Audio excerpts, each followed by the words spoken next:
welcome everybody, and thank you for joining us for this presentation. My name is Jonathan Ellis. I serve as the Director of Research and a Portfolio Manager for the Concentrated Global product here at Axiom Investors. Axiom Investors is a public equities focused fundamental investment manager with a dynamic growth strategy underpinned by investing ahead of the curve. We currently manage about 20 billion of assets, and we are based in Greenwich, Connecticut in the United States. So today we are going to be discussing active engagement and advancing positive change in structural growth markets. And I thought what I might do first is talk a little bit about why we view the current market backdrop as conducive to growth investing and specifically our focus on sustainable growth or structural growth investing.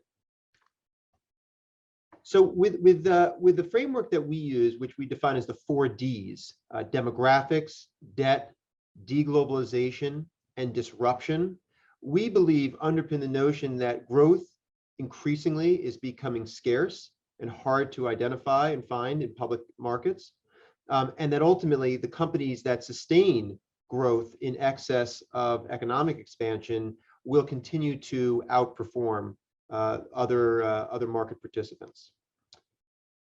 So specific to demographics, the first D, the idea that the population growth is slowing is something I think that we're all fairly familiar with.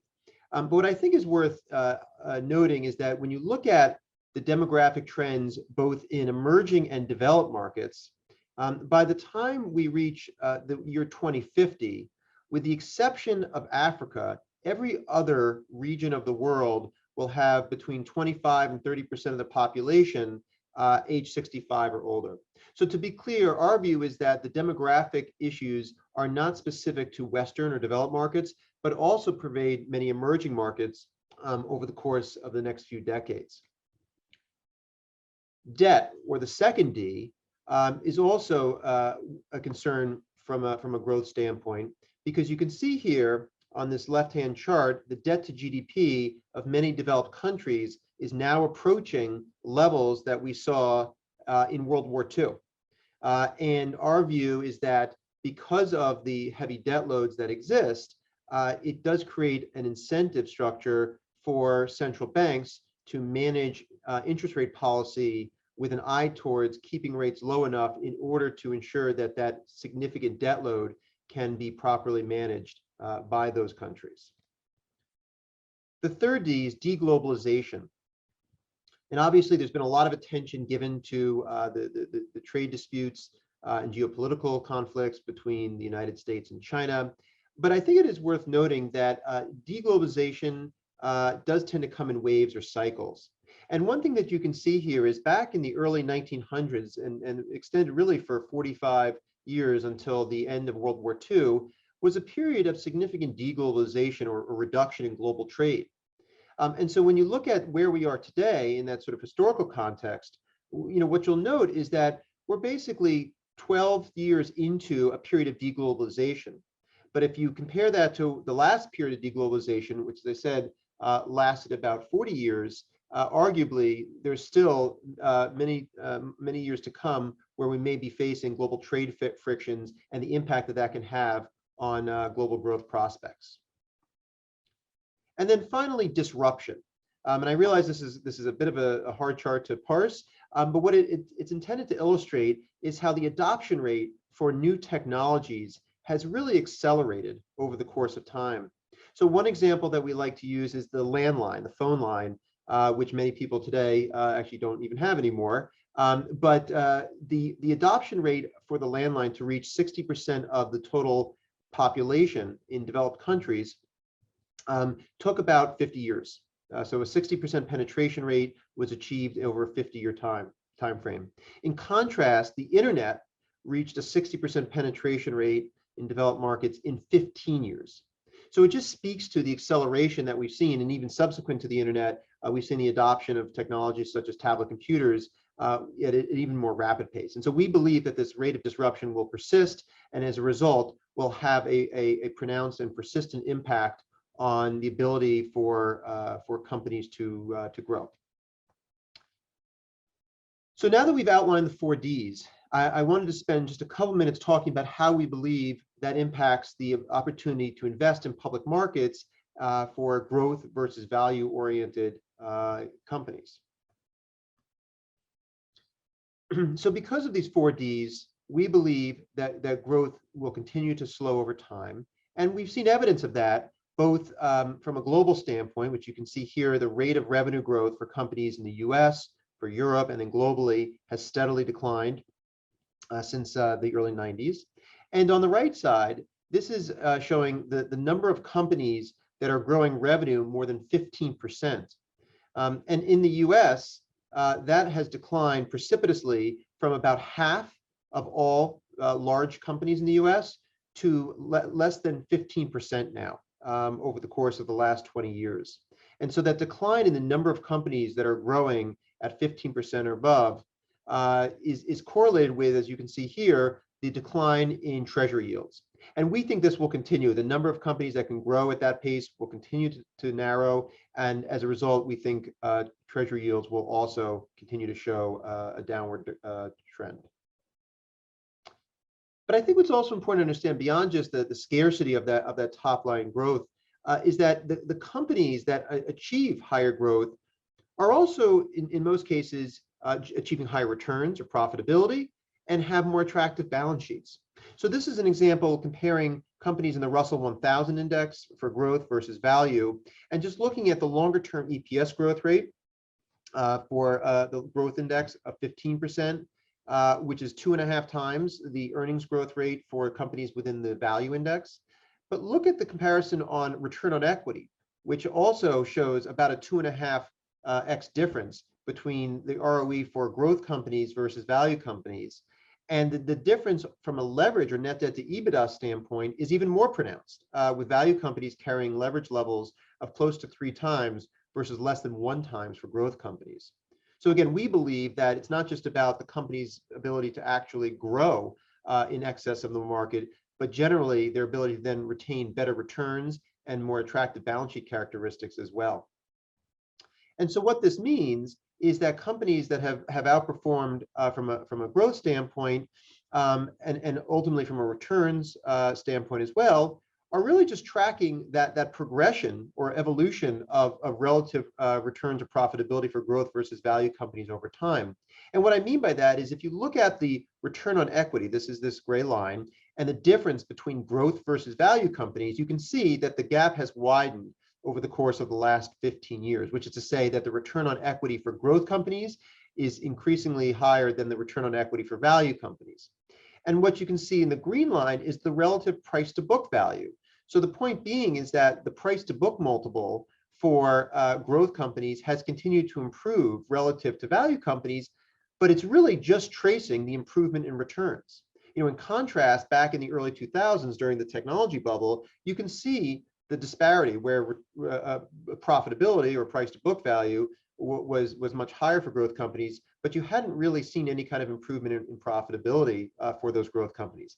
This cycle is much different because you're seeing both move up at the same trend, and on that basis, we believe that the valuation for growth companies is still appropriate, given the fact that their profitability has improved proportionally. The other chart that I wanted to just share is some sort of historic context around the persistency of the outperformance of value versus growth historically and what we think it means going forward. And what you can see here is that dating back to the 1920s, there was a 66-year period where essentially value outperformed growth. Obviously, there were some cycles within that period, but 66 years was the sort of duration of the outperformance of value versus growth. However, subsequent to 2006, and there are a number of reasons why that arguably has been the case, whether it be the change in debt trends, the Chinese investment boom dissipating, and some of the other factors related to the 4Ds that we discussed earlier. The point being is that subsequent to 2006, we've seen a precipitous change or reversal in that outperformance, and so we're now approaching the 15th year of growth outperforming value. But when you look at it in this historical context, you can draw a conclusion that we've still got a ways to go in terms of the persistency of growth outperforming value if we're to return to where we were back in the 1920s. The other point I just wanted to note is an analysis that was done by Sanford Bernstein looking at the decomposition of alpha generation by growth versus value managers, and to what extent that can be ascribed to stock selection versus timing and other factors. And the point that was concluded from this analysis was that if you look at the stock picking or idiosyncratic alpha that stems from growth managers over time, this is using a 3-year trailing period, that alpha has been about 200 basis points. In contrast, if you look at the idiosyncratic alpha for value managers over that time period, it essentially was nil. And so the point being is that while timing is an issue, obviously, for both growth and value managers, active managers, there's a notable difference in the alpha generation from stock selection for growth versus value managers. So now with that as a backdrop in discussing secular growth markets and why we think they will persist, I want to talk a little bit more about Axiom's approach to responsible investing and specifically how we integrate ESG criteria into our investment process. And one thing that I would just note up front before I speak to the slides is that we feel strongly that ESG criteria should be integrated into a fundamental process in the way that any other factor or information set should. And since the beginning of Axiom nearly 25 years ago, ESG criteria and considerations have always been an implicit and explicit consideration in our fundamental investment process. And we continue to focus on integrating it in a seamless way as part of our due diligence and research on company holdings. So with respect to the sort of ESG landscape, a couple of slides I want to share with you in terms of how we sort of think about the opportunity set. This is one that speaks to the fact that ESG factors, and this is using MSCI ratings data, that companies that score well on ESG factors actually outperform companies that score well on quality factors as defined by high returns on assets, low volatility, and low net debt to EBITDA or leverage. And the reason this is important because I think a lot of people view ESG criteria as sort of synonymous with quality factors. And what we've found through this analysis is that, in fact, there's actually a notable distinction, and that just buying quality companies, quote unquote, is not the same as buying companies that are well aligned from an ESG standpoint. Furthermore, when we think about the integration of ESG into our process, we as fundamental investors are focused on dynamic growth and positive change. And that framework applies to ESG criteria as much as it does to fundamental data or information. And what we found over time is that what matters most in terms of alpha generation from analyzing ESG criteria is actually the change in a company's alignment as opposed to their static profile. This is an analysis that was done by Goldman Sachs, looking at the stock price return for companies that, again, using the MSCI ESG rating data, showed improvement from being a laggard within their sector to being a leader. And what you can see over time is that those companies meaningfully outperformed, whereas in contrast, those that were considered to be leaders in their sector from an ESG standpoint and became laggards showed notable underperformance. But the other point is to look at the sustained leader category, because these are companies that obviously have already had an explicit commitment to ESG criteria and are seeking to sustain that. But in fact, the outperformance of those sustained leaders is much less than it is for those that showed a positive change or inflection. And so we are particularly focused on that notion of change in a company's ESG alignment as opposed to its static profile. And as a result of that, we take a very inclusionary approach to looking at ESG criteria, which is to say that a company that might be in the energy sector or material sector doesn't necessarily become excluded from our investable universe simply because of the business that's in, because what we believe is more important is identifying whether those companies are actually changing for the better, as opposed to the sort of legacy, the legacy framework or exposures that they may have. Now, taking this a step further, one question that we asked ourselves was, okay, understanding that the change in a company's ESG alignment is important, what does that then mean at the different subcomponent levels? And what we think is interesting to see is that over the course of the last few years, and more recently in the past year, social factors, and this is specific to the US, social factors have actually outperformed meaningfully relative to governance and relative to environment. And you'll see here on this chart, this shows the comparison for performance returns, again, for those that rank highly on social factors versus governance environmental, and then comparing that to EFA, the non-US index, where you can see governance is the outperformer, followed by social, and then finally environmental. And I think what's important to note here, excuse me, is that in both cases, whether you're looking at the US or you're looking at EFA, environmental factors is actually the underperformance, which it runs contrary to, I think, a lot of people's perception about what it means to actually be advancing positive change from an ESG standpoint. And our thinking in terms of why we believe the social factor is such a persistent outperformer relative to environmental is because a lot of the social factors can be addressed relatively quickly, which is to say providing mentorship or training programs for your staff, introducing employee surveys.